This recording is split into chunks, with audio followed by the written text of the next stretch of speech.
Olá pessoal, eu sou o professor Vitor Menezes. Nós estamos na semana do concurso de técnico do INSS, reta final para a prova. Para ajudar nesses últimos dias, eu vou resolver hoje as duas últimas provas de raciocínio lógico de técnico do INSS. A prova de 2012, que foi feita pela Fundação Carlos Chagas, e a de 2008, que foi feita pelo CESP, a mesma banca desse ano. E eu não só vou resolver as questões, como vou passar pelas principais dúvidas expostas pelos alunos no fórum do site do TEC. Então vamos lá, primeiro passo a gente vai filtrar por essas questões. Então vou filtrar por matéria, quero todas as questões de raciocínio lógico.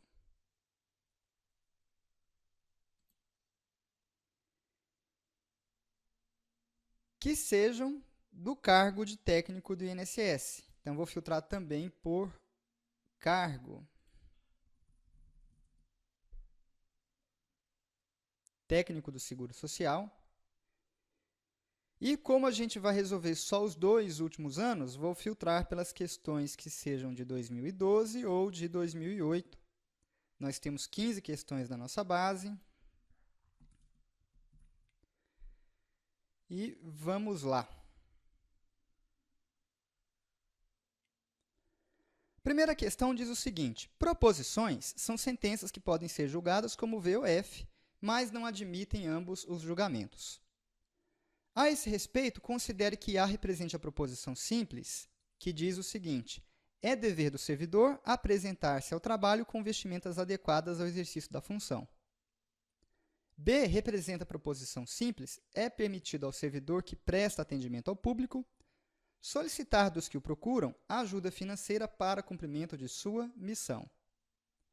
Considerando as proposições A e B acima, julgue o item subsequente com respeito ao Código de Ética Profissional do Servidor Público Civil do Poder Executivo Federal e as regras inerentes ao raciocínio lógico.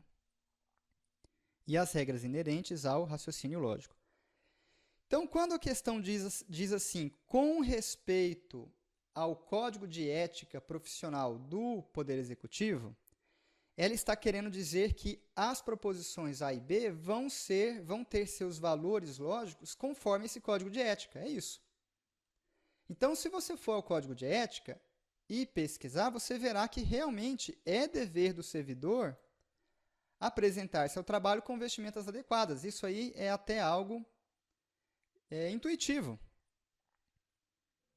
É algo razoável isso. Então, realmente é dever do servidor se vestir adequadamente. O que isso significa? Que a proposição A é verdadeira. A proposição B, de modo diverso, diz que o servidor pode pedir dinheiro para poder executar a sua missão. Não pode fazer isso, isso é óbvio. Ele já recebe o salário dele para estar lá atendendo as pessoas. Ele não pode pedir mais dinheiro para o cidadão que vai lá solicitar o serviço. Então, a proposição B é falsa. Beleza. Aí, o que o item afirma? O item primeiro explica o seguinte: sabe-se que uma proposição na forma ou A ou B tem valor lógico falso quando A e B são ambos falsos. Nos demais casos, a proposição é verdadeira. Então, o item explicou como é que funciona a disjunção. Se as duas parcelas forem falsas, a disjunção será falsa. E, em qualquer outro caso, a disjunção é verdadeira. O item explicou como é que funciona a disjunção e aí faz uma seguinte afirmação. A proposição ou A ou B, em que A e B são as proposições referidas acima, é verdadeira. Vamos lá, então? Então, nós queremos julgar a proposição ou A ou B, em que A e B são as proposições referidas.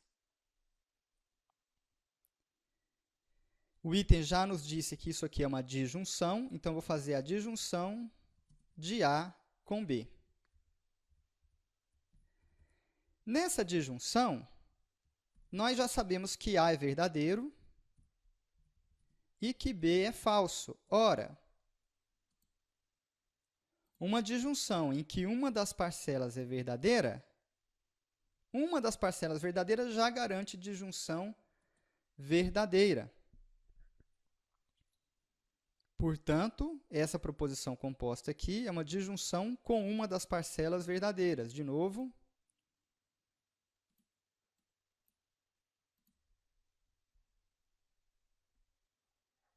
essa disjunção aqui é uma proposição composta com uma das parcelas verdadeira, portanto, essa proposição composta é verdadeira.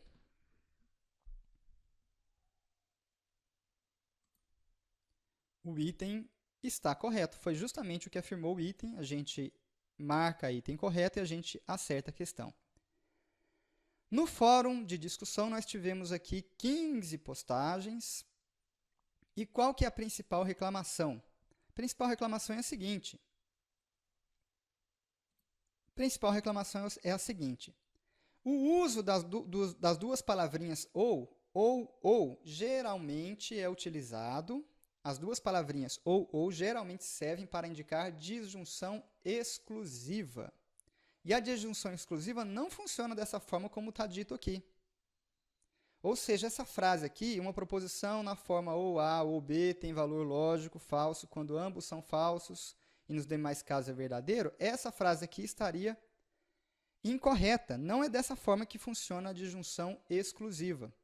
Então, o que as pessoas pensaram? Bom, ou A ou B, nós temos dois ous. Se nós temos dois ous, isso aqui é uma disjunção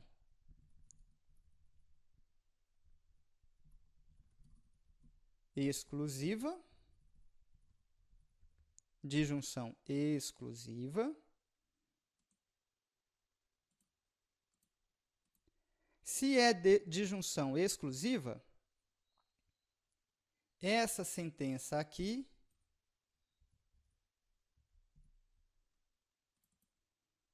que foi dada pelo item, essa sentença aqui está falsa, porque a disjunção exclusiva não funciona dessa forma. Se ela está falsa, se um pedaço do enunciado está falso, o item é errado. Então, as pessoas pensaram dessa forma. Então, esclarecendo essa dúvida. Primeiro, no estudo de raciocínio lógico, é muito comum a gente vincular conectivos a palavras. Então, o que a gente aprende? A gente aprende que a palavrinha e simboliza geralmente a conjunção. Então, vamos lá, vamos anotar isso. A gente aprende que a palavrinha e representa a conjunção. Sempre que tiver o e, a gente traduz como conectivo conjunção. Sempre que tiver o ou, a gente traduz como sendo a disjunção. Sempre que tiver o ou, a gente traduz como sendo disjunção exclusiva. O se, então, é o condicional. O se e somente se é o bicondicional. Então, essas aqui são as palavras típicas. Isso aqui nada mais é do que um macete. Funciona na maior parte dos casos. O problema é que o que de fato caracteriza um conectivo não é a palavra. O que de fato caracteriza um conectivo é a ideia passada pela frase. É o contexto. No meu curso de raciocínio lógico completo no TEC, eu trago lá exemplos de frases que apresentam a palavrinha e o conectivo de fato simbolizado era a disjunção. Eu consigo construir uma disjunção usando a palavra e. No meu mesmo curso, eu mostro várias frases usando ou, em que se trata, na verdade, de uma disjunção. Então, tudo é questão de contexto. Não existe esse negócio de regra fixa, de que ou sempre é a disjunção exclusiva. Na maior parte das vezes sim. Acaba sendo um atalho, um macete. Vários professores, inclusive eu mesmo já fiz isso e faço, associam ou com disjunção exclusiva? Sim, porque é o mais comum mesmo. Mas você partir para um recurso para brigar com a banca por causa disso, a chance de você conseguir sucesso é baixa, porque essa regra de fato não existe. No caso dessa questão do CESP, Vamos ver o contexto. Pelo contexto aqui, eu até já copiei essa frase para cá, né? Pelo contexto, essa frase aqui não está aí para ser julgada. Pelo contexto da banca, da prova da banca, essa frase está aí como uma informação para você considerar como dada. Isso aqui é uma informação dada, você considera que é isso, e o que você vai julgar de fato é o final do item, é essa parte aqui. Portanto,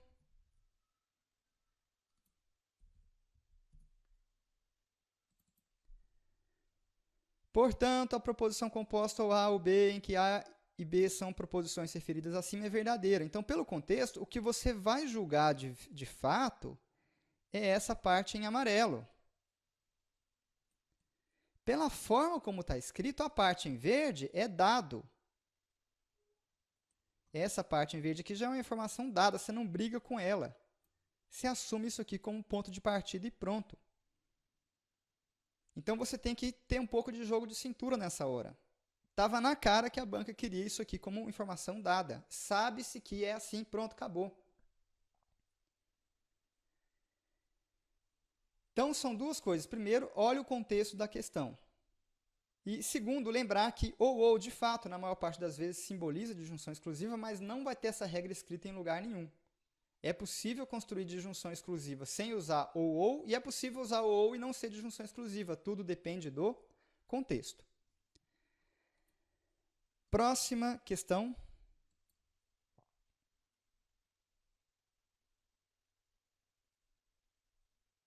O enunciado padrão é o mesmo e o item a ser julgado diz o seguinte. Vou copiar esse item para nossa tela.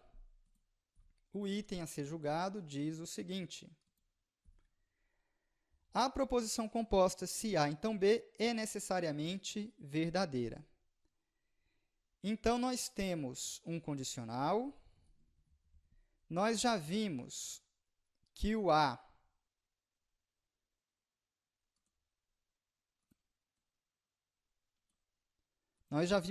que é o antecedente, é verdadeiro e B é falso.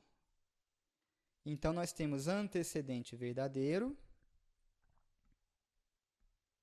consequente falso. Antecedente verdadeiro, consequente falso é a única situação de condicional falso. Se você não se lembra, vamos rapidamente fazer aqui a tabelinha verdade do condicional.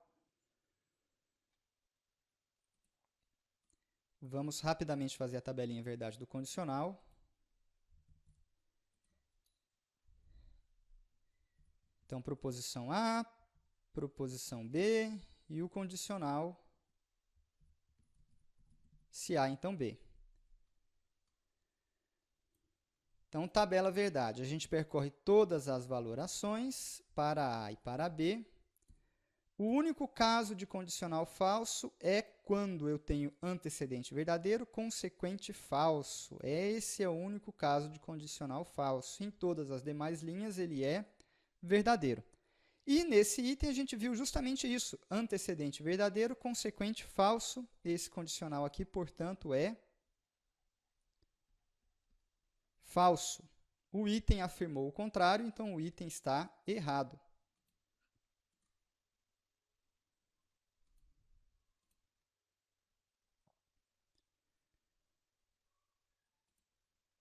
Questão não trouxe maiores dificuldades, não tivemos debate no fórum sobre ela.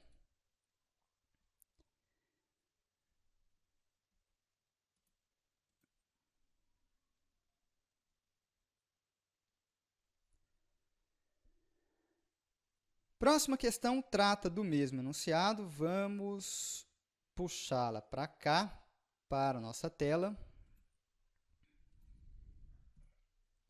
Trata do mesmo enunciado. Represente por não A a proposição composta, que é a negação de A. Isto é, não A é falso quando A é verdadeiro e não A é verdadeiro quando A é falso. Deste modo, se as proposições se não A, então não B, e se A, então B, têm valores lógicos iguais. Vamos montar estes dois condicionais, começando com não A, então não B. Nós já vimos que o A é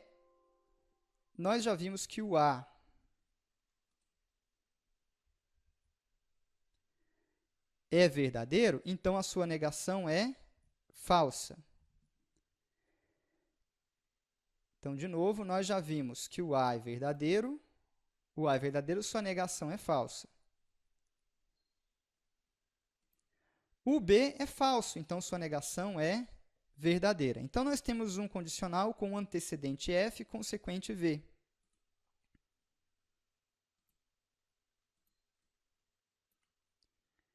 Quando o antecedente é F e o consequente é V, o condicional é verdadeiro. Então, esse condicional aqui é verdadeiro. Beleza, já analisamos o primeiro dos condicionais. Esse condicional aqui, ele é verdadeiro. O outro condicional é se A, então B. Se A, então B, a gente já viu em outro item, no item anterior, a gente já viu que se A, então B é falso. Acabamos de ver isso no item anterior. Então, uma proposição em amarelo é verdadeira, A em verde é falsa. Portanto, elas não têm valores lógicos iguais. Esse item está errado. Então, esse item está errado. Essa questão trouxe uma discussão no fórum e o cerne, a coisa mais relevante que eu tirei da discussão no fórum, foi o seguinte: muita gente tentando resolver essa questão por equivalência lógica. Não pode, essa questão não trata de equivalências lógicas. Eu não vou detalhar o motivo aqui, por quê? Porque eu já fiz um artigo só sobre essa questão. Eu tenho um artigo no TEC esmiuçando apenas essa questão. O artigo está aqui na tela, vou passar o link aqui agora. O artigo é esse aqui, então eu trago só essa questão e temos um vídeo ali só para resolver essa questão, para mostrar por que não se trata de uma questão de equivalências lógicas. A URL é www.tecconcursos.com.br/avisos da coordenação/questão de lógica do INSS com tracinhos entre as palavras. Eu vou deixar essa mesma URL num link aqui junto desse vídeo. Próxima questão, agora já da Fundação Carlos Chagas, concurso de 2012. Abaixo estão listadas 5 proposições a respeito de Maria, Luiz, Paulo e Raul, e entre parênteses está indicado se a proposição é verdadeira ou falsa. Com base nisso, o item faz algumas afirmações sobre as relações entre as pessoas. Vou copiar essas frases para uma tela em branco.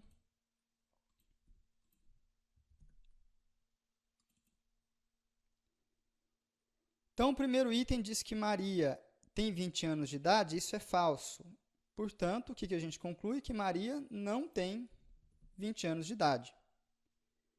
O segundo item afirma que Luiz é marido de Maria, então isso aqui é verdadeiro, fica como está. Próximo item diz que Paula é irmã caçula de Maria. Isso é falso. Se isso é falso, então ela não é irmã caçula de Maria. Inclusive, ela pode ser irmã mais velha ou pode nem ser irmã, pode ser vizinha, pode ser amiga ou pode nem conhecer Maria. O item seguinte fala que Raul é filho natural de Luiz. E o próximo item fala que Luiz foi casado 2 vezes. Essas duas últimas afirmações são verdadeiras. Vamos agora copiar as alternativas para a gente poder analisar.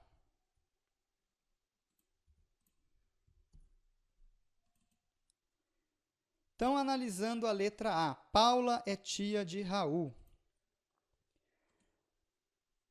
Bom, sobre Paula, a gente sabe que ela não é irmã caçula de Maria. E só, não tem mais nada aqui sobre Paula, não tem como saber se ela é vizinha de Raul, se ela conhece Raul. Não há nada que me diga sobre alguma relação entre Paula e Raul. Então, essa primeira alternativa aqui, eu não tenho como afirmar isso, não tem nada nem meramente próximo disso. Próxima alternativa fala que Luís é mais novo do que Maria. Bom, Maria, eu sei que ela não tem 20 anos de idade. Beleza. É casada com Luís. E só, não tem mais nada aqui que me fale sobre idade comparativa entre Luís e Maria. O fato de saber que Maria não tem 20 anos de idade não me diz nada se ela é mais nova ou mais velha do que Luís. Ela pode ter 39 e o Luís 39, os dois terem a mesma idade. Ou os dois podem ter 19, não tem como eu saber. Então, não sei relação entre Luís e Maria, quem é mais velho do que o outro. Eu sei apenas que eles são casados.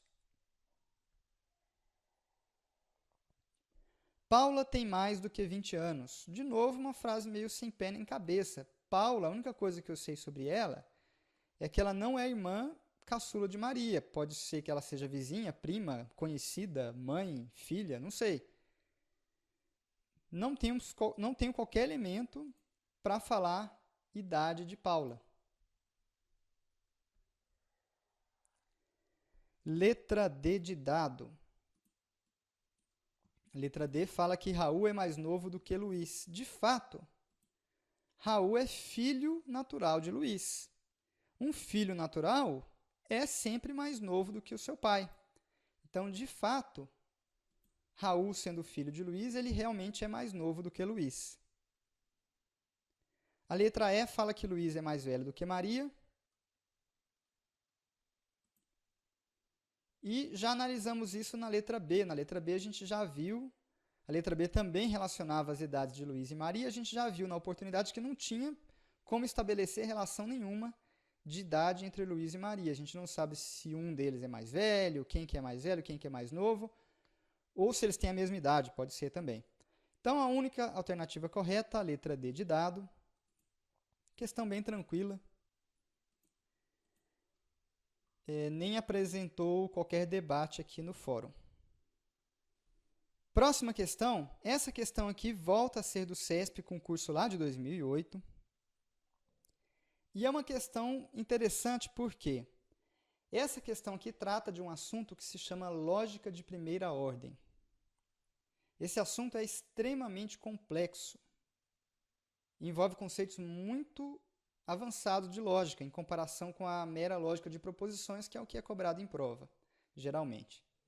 O detalhe é que o edital de 2008 não previu esse assunto, e mesmo assim o CESP não anulou as questões de lógica de primeira ordem.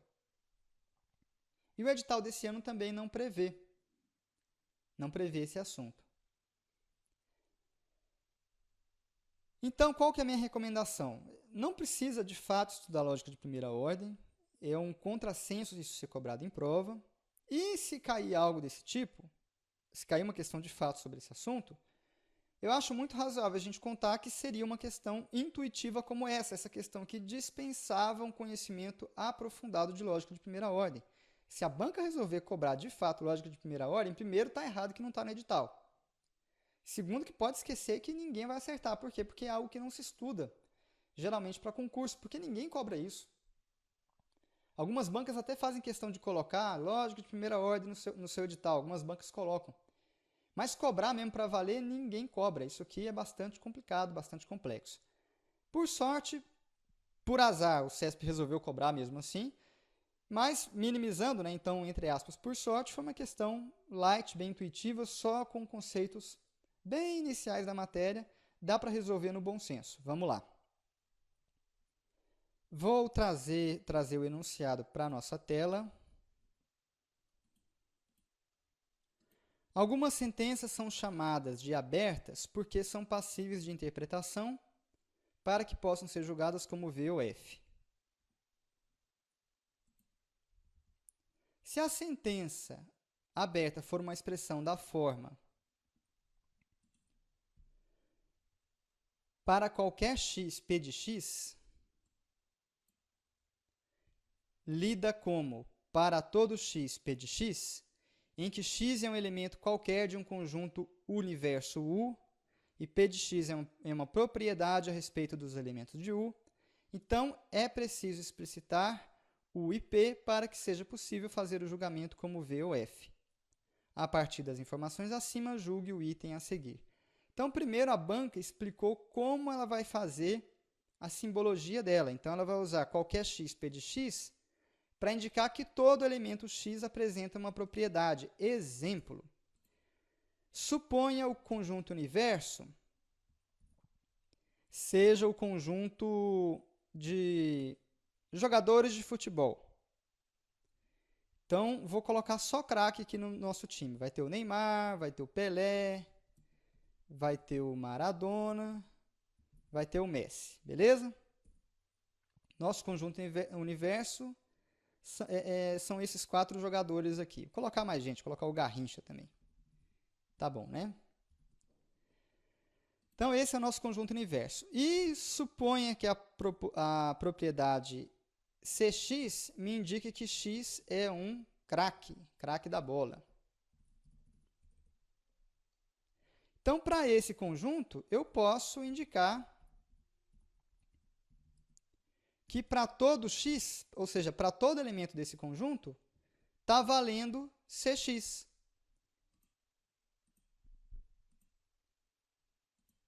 A banca usou parênteses aqui, não é obrigatório, mas a banca usou. Então, como é que eu represento isso? Eu estou dizendo que para todo elemento de x, para todo x, para qualquer x, então, para todo x, para qualquer x, vale a seguinte propriedade, Cx. Então, em palavras, o que eu estou dizendo? Que para todo elemento x, x é um craque. Ou ainda, todo x é um craque.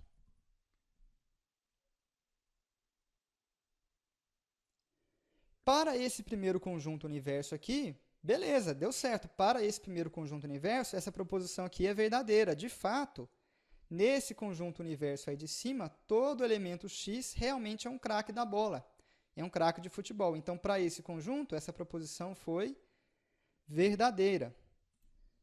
Agora, imagine que o conjunto, trabalhar com outro conjunto, e nesse outro conjunto eu vou colocar os professores do Tec Concursos. Então, vai estar lá o Vitor, vai estar o Cionil, vai estar o Tiago, etc. Então, aqui são os professores do Tec. Se eu for usar a mesma proposição aqui, para todo elemento x, x é um craque, para esse conjunto a proposição já virou falsa. Por quê? Porque embora o Vitor de fato seja um craque da bola, os outros dois não são. Então, essa propriedade não vale para todo elemento x. Então, para esse conjunto A, essa proposição aqui seria falsa. Então, é assim que funciona essa simbologia, beleza? Feito esse contexto, vamos então para o item a ser julgado.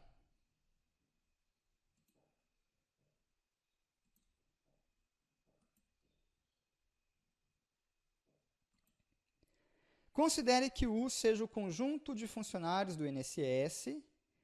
Então, o conjunto universo são as pessoas que trabalham no INSS. P de x seja a propriedade x é funcionário do INSS e Q de x seja a propriedade x tem mais de 35 anos. Então, vamos anotar isso. P de x, x é funcionário do INSS. Q de x me indica que x tem mais de 35 anos.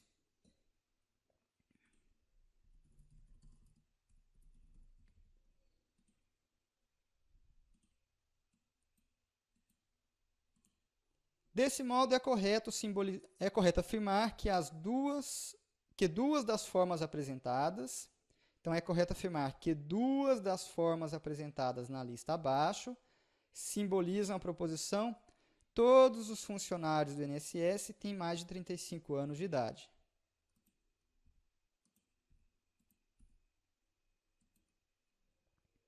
Então, vamos lá. Vamos começar com esse primeiro item aqui.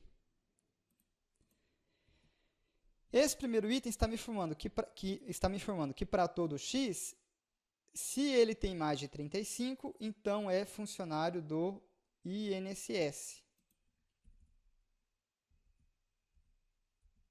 Para todo X, se X tem mais de 35 anos, então é funcionário do INSS. Ou seja, se a gente fosse representar isso aqui num diagrama, a gente ficaria...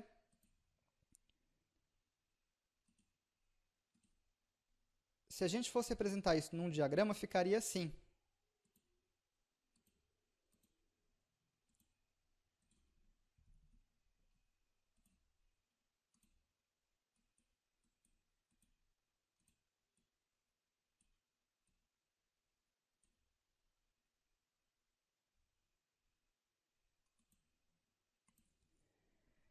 Se o X tem mais de 35 anos, então aqui são as pessoas com mais de 35 anos. Então, se o X está no conjunto azul, então ele trabalha no INSS, conjunto vermelho.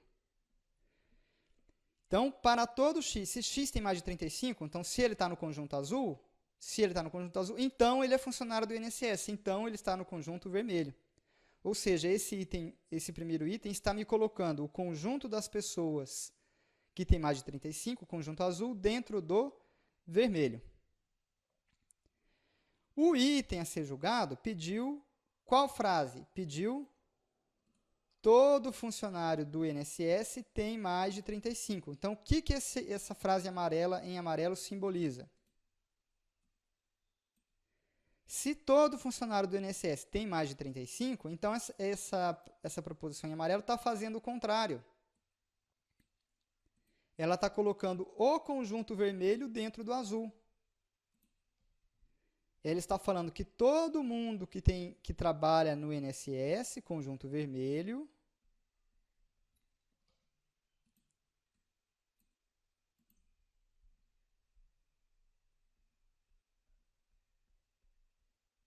todo mundo que trabalha no INSS tem mais de 35. Então, a frase original pediu para a gente representar o seguinte diagrama. O conjunto dos funcionários do INSS, conjunto vermelho, dentro do conjunto azul, as pessoas com mais de 35 anos. Todo funcionário do INSS, conjunto vermelho, está dentro do conjunto azul, tem mais de 35 anos. Essa era a frase original. O primeiro item inverteu, colocou o conjunto azul dentro do vermelho. Portanto, esse primeiro item não representa a frase dada no enunciado. O segundo item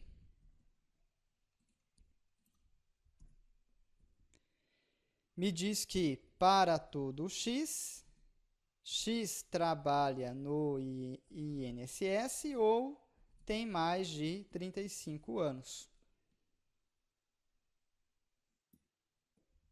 Ou seja, o que esse item está falando? Que todas as pessoas, se a gente pegar qualquer pessoa do conjunto, ela vai trabalhar no INSS ou terá mais de 35 anos. Portanto, se a gente for representar num diagrama, a gente ficaria assim. Então, em vermelho, o conjunto das pessoas que trabalham no INSS. Em azul, o conjunto das pessoas que têm mais de 35. E o que essa proposição está me dizendo é que todo quanto é elemento que existir estará na união desses conjuntos, ou estará no conjunto vermelho, ou estará no conjunto azul, ou estará na intersecção. Qualquer elemento que exista vai estar na união desses dois conjuntos, ou seja, não vai ter ninguém do lado de fora. É isso. Esse diagrama, notem que não tem nada a ver com o diagrama original. No diagrama original, eu queria o conjunto vermelho dentro do azul. O item 2 me trouxe um diagrama completamente diferente. Então, esse item 2 também não representa a frase original da banca. O terceiro item, vamos lá para o terceiro item. Para todo X, se X trabalha no INSS, então X tem mais de 35 anos. trazendo o diagrama para cá.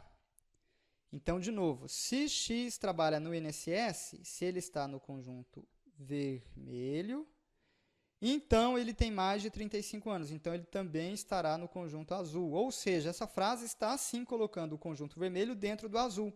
Era justamente o que eu queria. Era justamente isso que eu queria representar.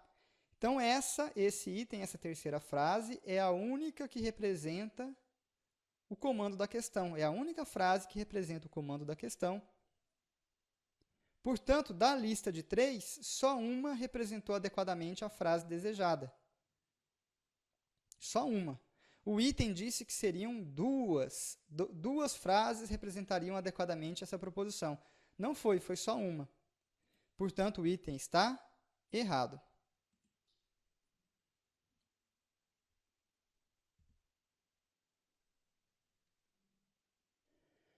Próximo item, vamos copiar aqui para a nossa tela.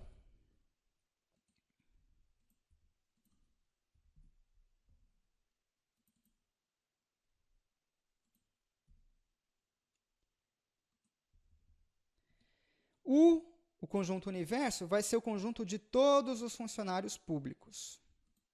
Então, o U será o conjunto de todos os funcionários públicos. Então, vai ter funcionário do Banco Central, da Receita Federal, do INSS, etc. P de x representa a propriedade x é funcionário do INSS. Então, essa sentença aqui é falsa. Vamos traduzir essa sentença. Essa sentença me diz que para todo x, x é funcionário do INSS. Ou seja, todos os funcionários públicos são funcionários do INSS. Em outras palavras, é isso. Está me dizendo que todo mundo do conjunto U, todo mundo que é funcionário público, é do INSS. É isso que essa sentença afirma. Isso aí é falso. Existem funcionários da Receita Federal, do Banco Central, da Polícia Federal, do Tribunal de Contas e por aí vai. Então, essa sentença aqui é falsa. O item afirmou justamente isso, afirmou que ela é falsa. Como o item afirmou algo correto, a gente vai e marca item certo. Deixa eu ver, esqueci de olhar se tivemos discussão no fórum. Nessa questão não tivemos. Na questão anterior também não. Então, vamos para a próxima. Aqui temos outra questão do técnico do INSS, agora de 2008 também. Concurso do CESP. Um dos indicadores de saúde comumente utilizados no Brasil é a esperança de vida ao nascer, que corresponde ao número de anos que o indivíduo vai viver, considerando-se a duração média da vida dos membros da população. O valor desse índice tem sofrido modificações substanciais no decorrer do tempo, à medida que as condições sociais melhoram e as conquistas da ciência e tecnologia são colocadas a serviço do homem. A julgar por estudos procedidos em achados fósseis e em sítios arqueológicos, a esperança de vida do homem pré-histórico ao nascer seria extremamente baixa, em torno de 18 anos. Na Grécia e na Roma, estaria entre 20 e 30, pouco tendo se modificado na Idade Média e na Renascença. Mais recentemente, têm sido registrados valores progressivamente mais elevados para a esperança de vida ao nascer, situação que está ilustrada no gráfico abaixo, que mostra a evolução da esperança de vida do brasileiro ao nascer de 1940 até 2000. Com base nas informações do texto e considerando os temas a que ele se reporta, julgue o item seguinte. Sabendo que em 1910 a esperança de vida do brasileiro ao nascer era de 34 anos, conclui-se que o valor desse indicador aumentou em mais de 100% em 90 anos, ou seja, de 1910 até 2000.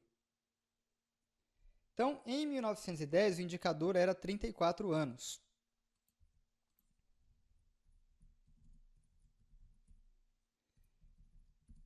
Em 2000, pelo gráfico, o indicador está mais ou menos ali em 70,5.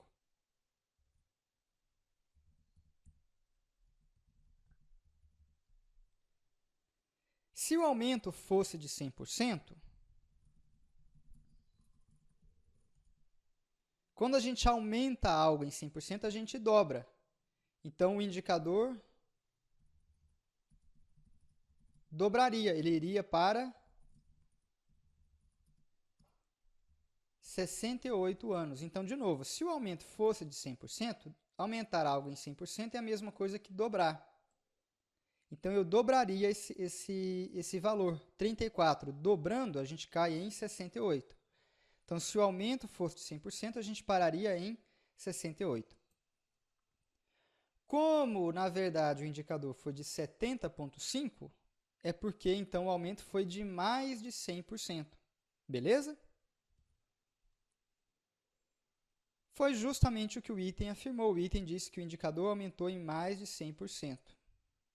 O item está correto. Vamos para o fórum. No fórum, a pessoa simplesmente calculou exatamente aí o percentual de crescimento. Se você quiser calcular, beleza, dá para calcular. Vamos lá. Calculando. O aumento é a diferença entre os dois valores, é o 70,5 menos os 34. Então, 34 mais 6 dá 40, com mais 30 dá 70. Então, o aumento foi de 36,5. 36,5. Para calcular o aumento percentual, basta dividir.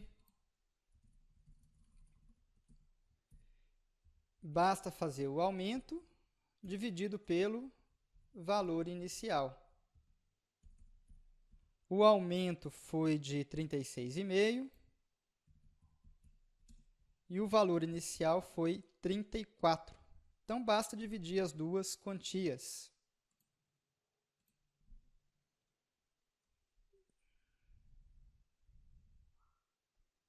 Então, 365, multipliquei o numerador por 10, vou multiplicar o denominador também por 10. 365 por 340 dá 1. 340 vezes 1, 340. Para 365, faltam 25. Para continuar a divisão, eu coloco uma vírgula e acrescento um zero. Este zero eu posso simplificar, então tenho a divisão de 25 por 34. Não dá para dividir, a resposta é zero. Para continuar a divisão, baixo mais um zero. Ficaremos, então, com 250 dividido por 34. 250 por 34. 8 não dá, 7 vai dar 7. 7 vezes 4, 28, e vão 2. 7 vezes 1, 7 vezes 3, 21, com mais 2, 23. E resta 12. Vou parar a divisão por aqui, então nós obtivemos um resultado de aproximadamente 1,7. Multiplicando por 100 e dividindo por 100, isso dá 107%. Então, se você de fato quiser calcular o aumento, 107% aproximadamente, e não era obrigatório fazer isso.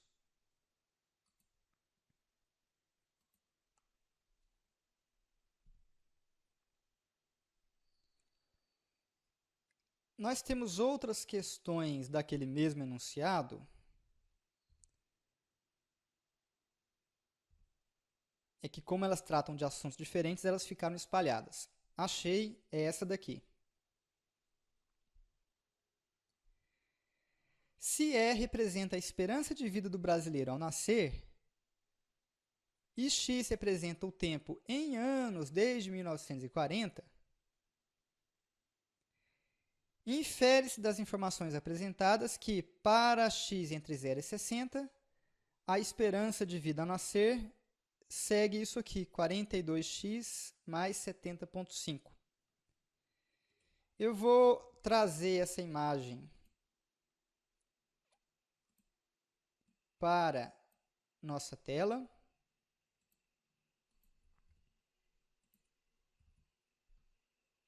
Vamos ampliá-la. E vou trazer também o item a ser julgado.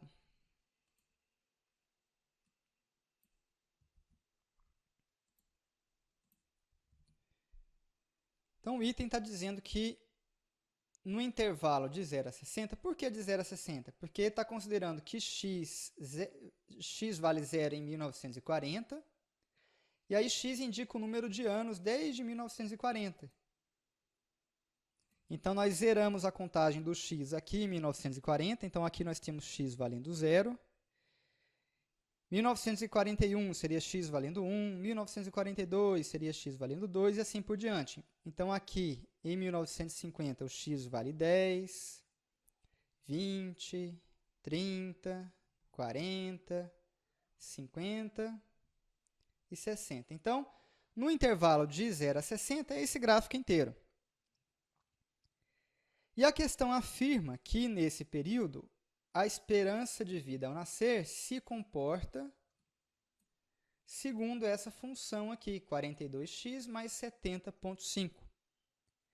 Isso aqui é uma função de primeiro grau. Por que é uma função de primeiro grau? Porque é do tipo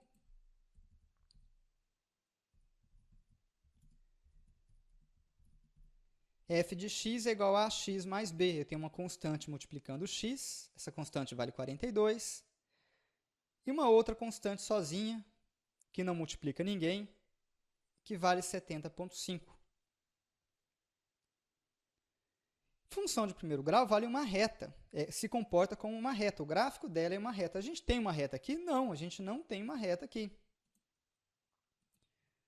A gente tem um negócio tudo torto. Se fosse uma reta, seria isso aqui que eu estou fazendo agora em vermelho.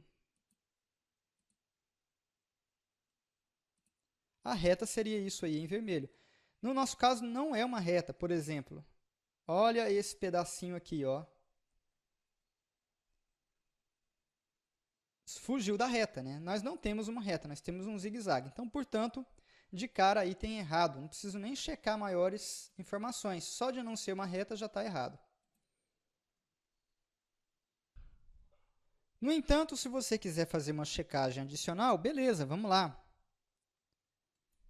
Vamos aqui para a nossa tela. Então, a gente tem que a esperança de vida ao nascer seria de 42x mais 70,5. Vamos fazer para x igual a 0. Para x igual a 0, daria 70,5. O que isso significa? Que lá em x igual a 0, a esperança de vida ao nascer seria de 70 anos e meio. Não é, né, gente? Para x igual a 0, a gente está lá em 1940. Lá em 1940, a esperança de vida ao nascer está aqui, vale 42. Mais uma forma de ver que o item está incorreto. Mais uma questão desse mesmo enunciado: se for mantida durante o período 2000-2020 a tendência observada no gráfico acima, no período 80 até 2000, a esperança de vida do brasileiro ao nascer em 2020 será superior a 85 anos. Então, vamos lá. O que o item está dizendo?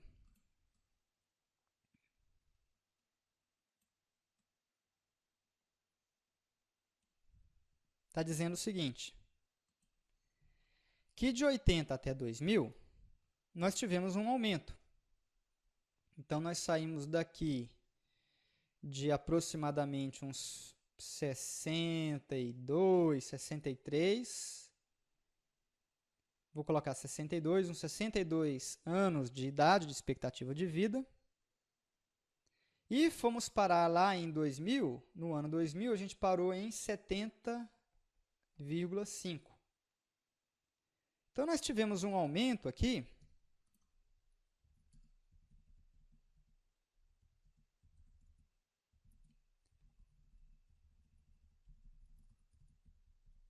70,5 menos 62, isso aqui é um aumento de 8 anos e meio na expectativa de vida. Então, esse foi o aumento verificado no período 80 até 2000. E o exercício fala que no período, nos 20 anos seguintes, de 2000 até 2020, a gente vai manter a mesma tendência. Então, vamos aumentar em mais 20 anos. Então, nesses primeiros 20 anos, aumentamos 8 anos e meio. Nos 20 anos seguintes, vamos ter um novo aumento de 8,5 anos.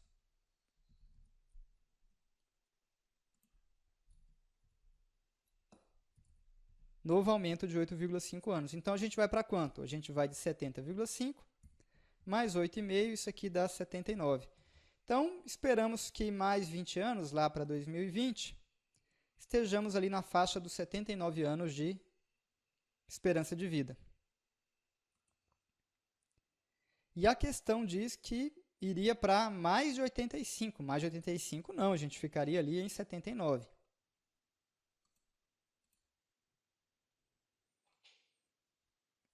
Então, o item está errado. Não tivemos comentários no fórum. Próxima questão diz o seguinte: a tabela abaixo mostra em porcentagem a distribuição relativa da população brasileira por grupos etários de acordo com os censos demográficos de 1940 até 2000. Então, em 1940, a gente tinha 42,7% da população até 14 anos, 54,9% entre 15 e 64, e 2,4% acima de 65 anos, e assim por diante. Com base nos dados acerca da evolução da população brasileira, julgue o item seguinte. O gráfico a seguir ilustra corretamente as informações apresentadas na tabela. Vou trazer todas as informações aqui para a nossa tela. Vamos aumentar a tabela.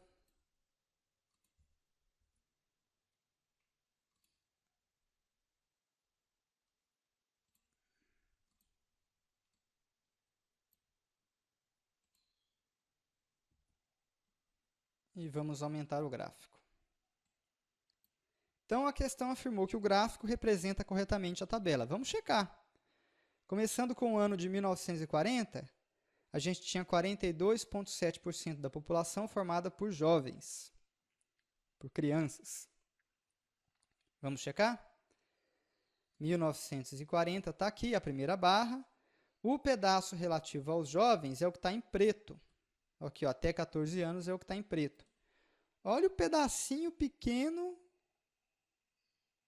olha o pedacinho minúsculo reservado às crianças, aos jovens. Muito pouquinho, e a tabela indica que deveria ser mais de 42%. Então, esse gráfico aí está furado, não está representando adequadamente a tabela. Pronto, só com essa primeira análise, nem precisamos olhar as demais colunas, os demais anos, nada disso. Só com essa análise o item está errado. Próxima questão. O texto base é o mesmo. Infere-se dos dados da tabela que, de 1940 até 1970, a população brasileira apresentava-se distribuída uniformemente em relação aos 3 grupos etários. Não.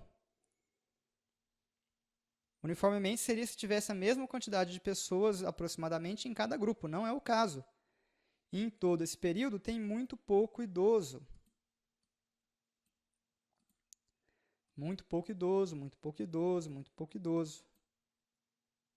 Aliás, é por isso que o concurso é para o INSS, né, Previdência, é por isso que a Previdência nossa conseguiu aí se sustentar esses anos todos, porque tinha pouquinha gente dependendo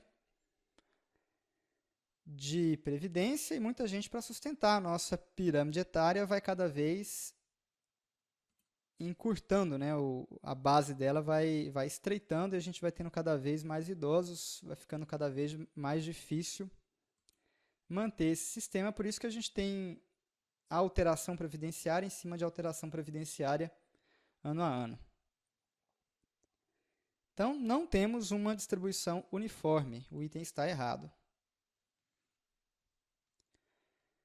Próxima questão. Esqueci de olhar se a gente tinha debate no fórum, deixa eu ver a questão anterior.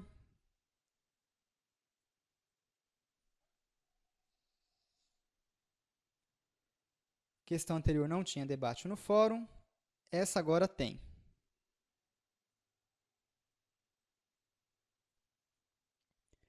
O envelhecimento da população, representado pela relação entre a proporção de idosos, 65 anos ou mais, e a proporção de crianças, até 14 anos, passou de 10,5% em 1980 para 18,2% em 2000. Essa relação indica que em 2000 havia cerca de 18 idosos para cada 100 crianças. Vamos checar.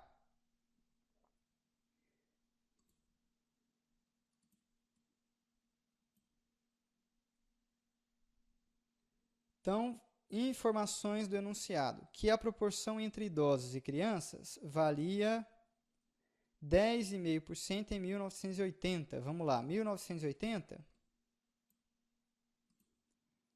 Tá aqui, a gente tinha 4 idosos para cada 38,2 crianças.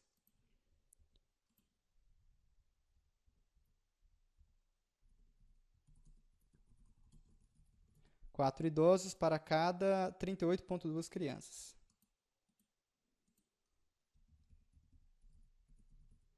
Bom, sem fazer conta, vai dar próximo ali dos 10% mesmo. A questão falou em 10,5%, faz sentido, olha só. Se fossem 40 crianças, daria exatamente 10%. Como é um pouquinho menos, vai dar aproximadamente 10,5%. Mas se você quiser checar, vamos lá, vamos fazer quanto que é 10,5% de 38,2%. Vamos fazer o teste.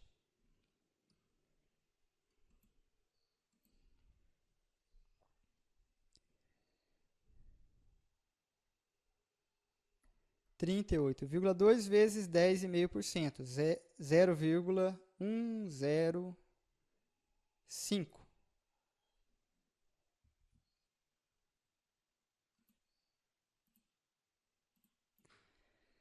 Então, 5 vezes 2, 10. 5 vezes 8, 40, com mais 1, 41. Vão 4. 15 com mais 4 dá 19. 1 vezes 2, 2. 1 vezes 8 é 8. 1 vezes 3 é 3. Basta agora a gente somar. Então, a gente teria 0, 1, 11, 0, 4. 4 casas após a vírgula. Então, 10,5% de 38,2 dá aproximadamente 401.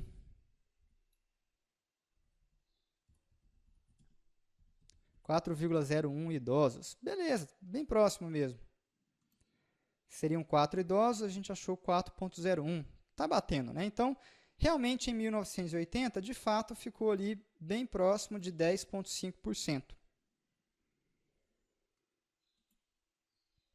Em 2000, que é o outro ano referido na questão, a gente teve 29,6 crianças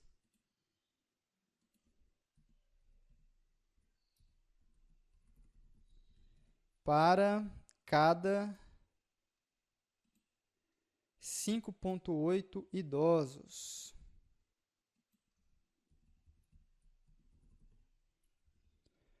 A questão está afirmando que em 2000 esse índice subiu para 18,2%. Vamos testar.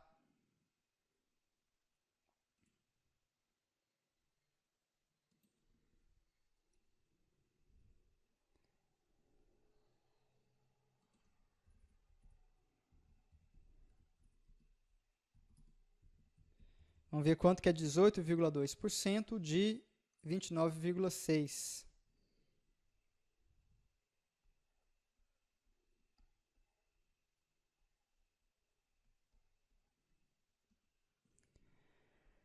2 vezes 6, 12, 18, 19, 4, 5.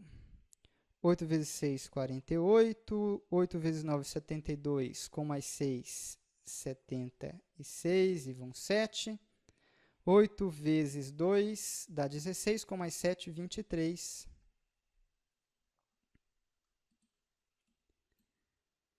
E, por fim, 1 vezes 6 é 6. 1 vezes 9 é 9. 1 vezes 2 dá 2. Basta a gente somar tudo isso agora. 2, 17 vai 1. 12, 17 com mais 1, 18 e vai 1. 13 vai 1, 4, 5. Nós temos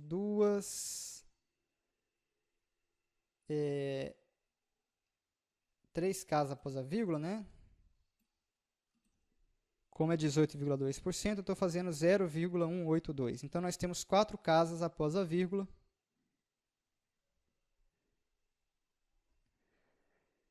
Então, nós deveríamos ter 5,3 idosos.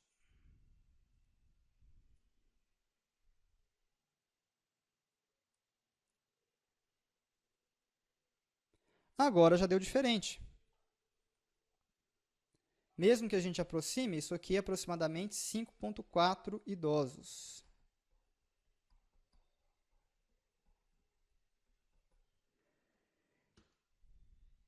E a gente deveria ter obtido 5,8, já não bateu. 5,4 já não está batendo com 5,8. Portanto, o percentual informado não vai ser de 18,2%. Como eu preciso aumentar um pouquinho o resultado, eu preciso partir de 5,4 e aumentar um pouquinho para chegar em 5,8, o nosso resultado final será um pouco maior que 18,2. Portanto, o item está errado.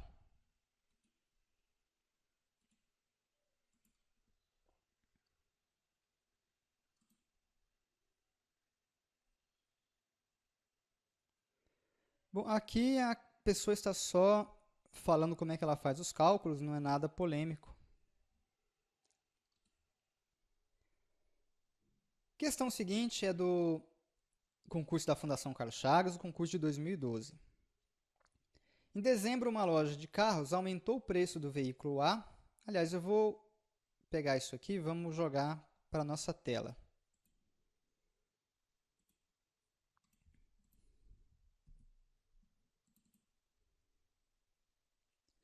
Em dezembro, então, uma loja de veículos aumentou o preço do A em 10% e do B em 15% e fez com que ambos fossem colocados à venda pelo mesmo preço.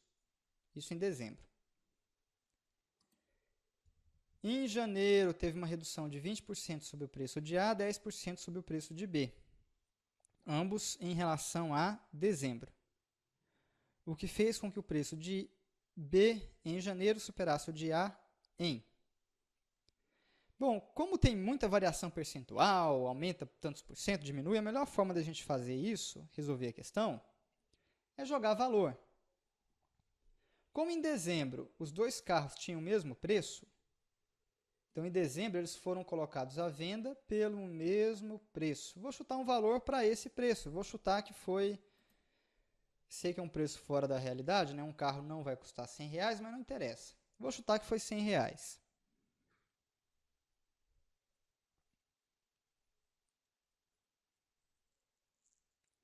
Muito bem. Isso em dezembro.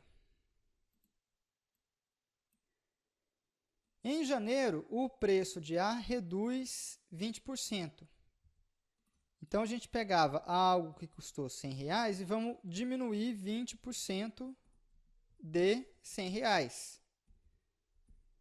20% de R$100 são 20. Então, o carro A vai estar custando R$80. Então, o carro A vai estar custando 80.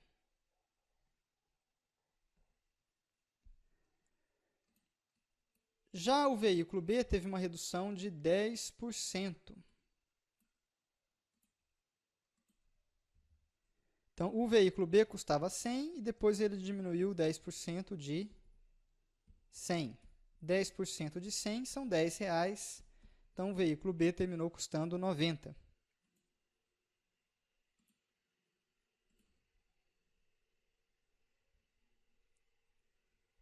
Então, o B terminou custando 90. E a questão pede o quanto que o preço de B supera o de A em janeiro. Em porcentagem? Vamos ver se é em porcentagem? Sim, em porcentagem. Então, o quanto que o preço de B supera o de A. Então, a diferença de B para A ficou de 90 menos 80, a diferença foi de R$10. Para eu saber a diferença percentual, não é em relação a A que a gente está calculando? Em relação a A. Então, basta pegar essa diferença e dividir pela base de comparação, que é o preço de A. Ou seja, vou fazer 10 sobre 80. 10 sobre 80. Que é a mesma coisa que 1/8. Se fosse um quarto daria 25%. Metade de um quarto é metade de 25%. Então, 25% dividido por 2, que é 12,5%.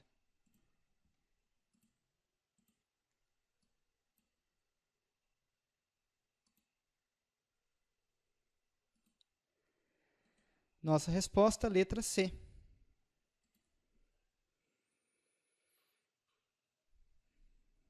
Não temos debate no fórum, vamos para a próxima questão.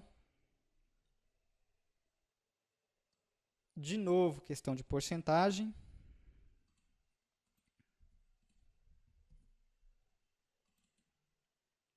Em uma turma de 100 alunos, 63 sabem escrever com apenas a mão direita, 5 não sabem escrever e 25% escrevem tanto, e 25% dos restantes sabem escrever tanto com a direita quanto com a esquerda, e os demais escrevem apenas com a esquerda. Dessa turma, a porcentagem de alunos que sabem escrever apenas com uma das mãos é D. Beleza, então vamos organizar as informações. Escrevem com a direita. Aliás, vou colocar aqui em diagrama. Então, obviamente, do lado esquerdo da tela, nós teremos as pessoas que escrevem com a mão esquerda, que é o conjunto vermelho.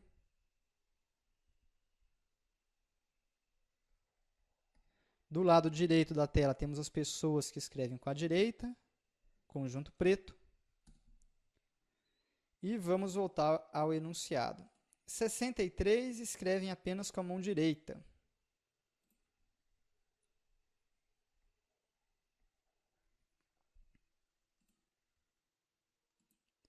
Cinco não sabem escrever.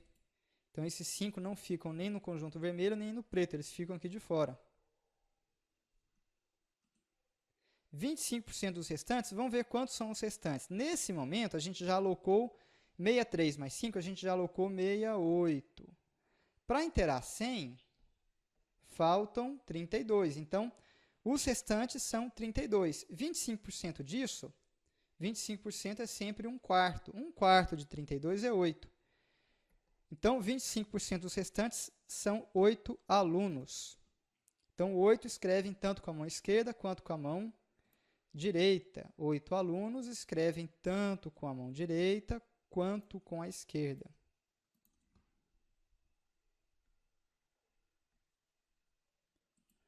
E o resto escreve apenas com a esquerda. Bom, quantos que sobraram?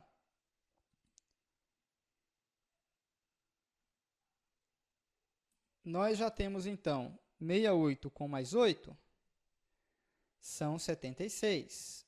Para inteirar o 100, faltam 24. Então, 24 escrevem só com a esquerda.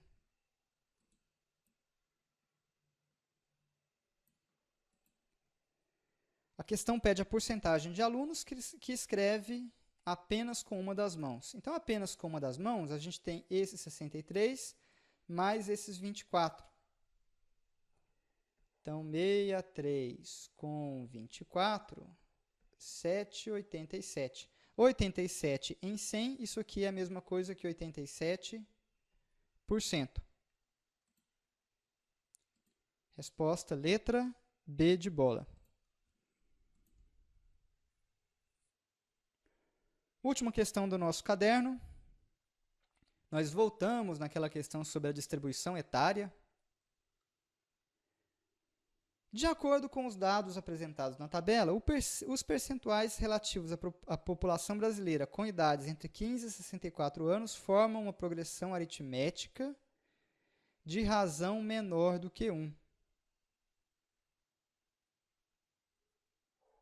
Então, progressão aritmética é aquela que vai sempre dando saltos de mesma magnitude.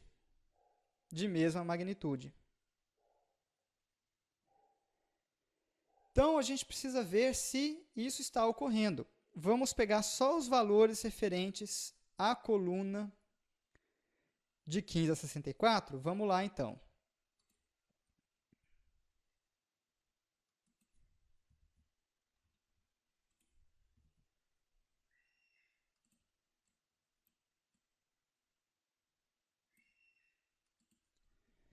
Então, só essa coluna aqui. O valor aumenta de 54,9 para 55,6. Então, o primeiro aumento, vamos calcular quanto foi. 55,6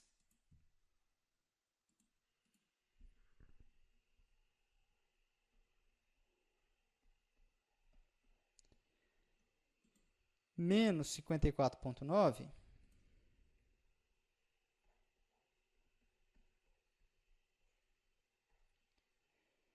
Então, nós vamos ter ponto 1, com mais ponto 1 a gente alcança 55, com mais ponto 6 a gente alcança o 55,6, então a diferença aqui está dando 0,7. Então, o incremento do primeiro para o segundo valor foi 0,7. De fato, está dando menor do que 1. Então, se for uma PA mesmo, a razão vai ser 0,7. De fato, 0,7 é menor do que 1. A gente precisa ver se esses incrementos permanecem.